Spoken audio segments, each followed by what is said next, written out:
What's up, Cock and Chog? I'm Garrett D'Amato. And I'm Matt Wasnick. And Devil Nation News.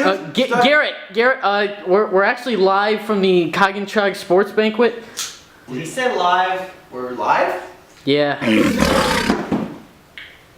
your sports banquet starts now.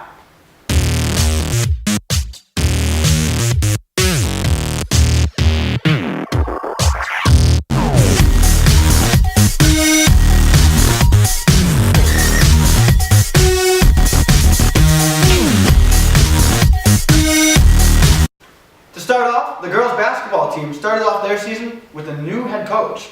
Not only that, they had a pretty remarkable season as well. So let's go to some footage of them and let's see how they did. Now on to girls basketball. Here you see Naomi putting a ball off of a girl's face. Besides that though, they defied all expectations with a record of 12-8, qualifying for Shorelines and States, before falling to East Hampton in the Shoreline quarterfinals and Plainfield in the first round of States. The girls had a great season under their new coaching staff and hope to perform well next year. Hey Garrett, you want to see me do a cartwheel? I'm going to level with you, Matt. I don't want to see you do a cartwheel at all. But we got some girls in our school who are actually pretty remarkable at cartwheels and then a lot more than that. So let's cut to some gymnastics footage and see how they did this season. Not all sports fit the stereotypical mold for what it means to be an athlete at Cock and Chog.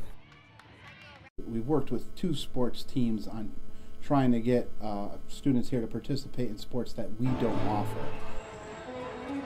We have two gymnasts here in Cock and Chog that in 2 years they now compete on a team with HK, Hale Ray, and Cock and Chog.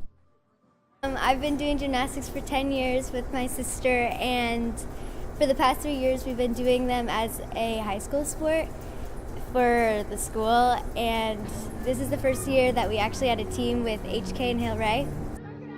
Students having the opportunity to play other sports besides what's offered here at RSD 13.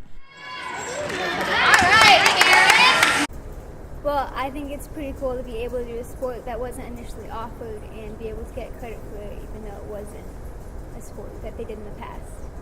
And I think that's a big learning experience for those kids who do participate on those teams, and they get to meet students from other towns, and it kind of helps them develop new friendships too. Well, I like just being able to work with different people and being able to see like the different representatives from different towns and like work together as a team. The basketball team wasn't the only team to get a new head coach. Miss Suchi was flying solo for the girls cheerleading. They helped out with pink out night for the boys and girls teams and had a great season of their own. So let's roll some footage of them.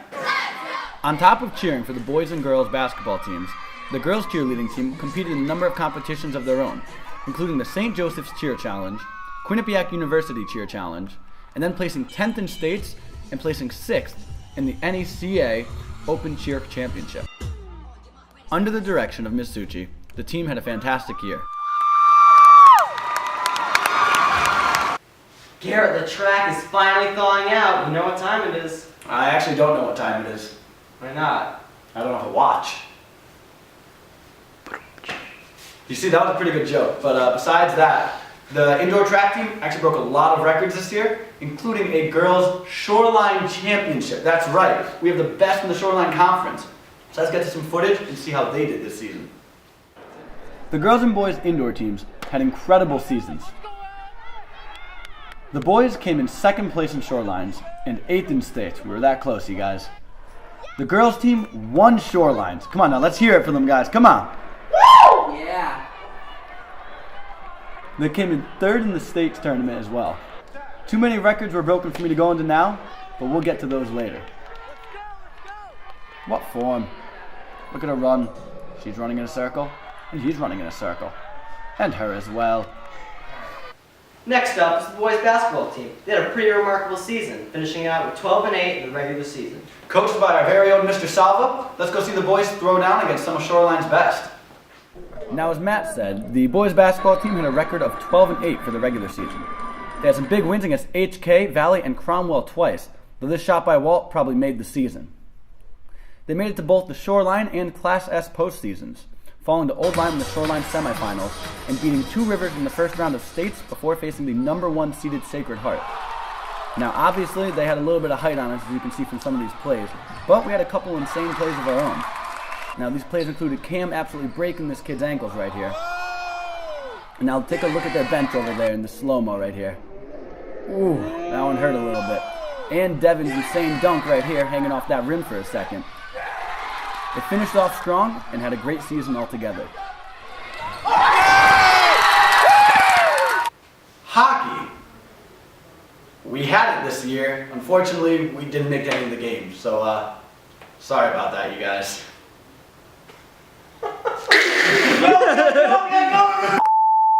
Well, evening, folks. We're the technical crew here at Devil Nation News, and we'd like to apologize for that technical difficulty we just had there.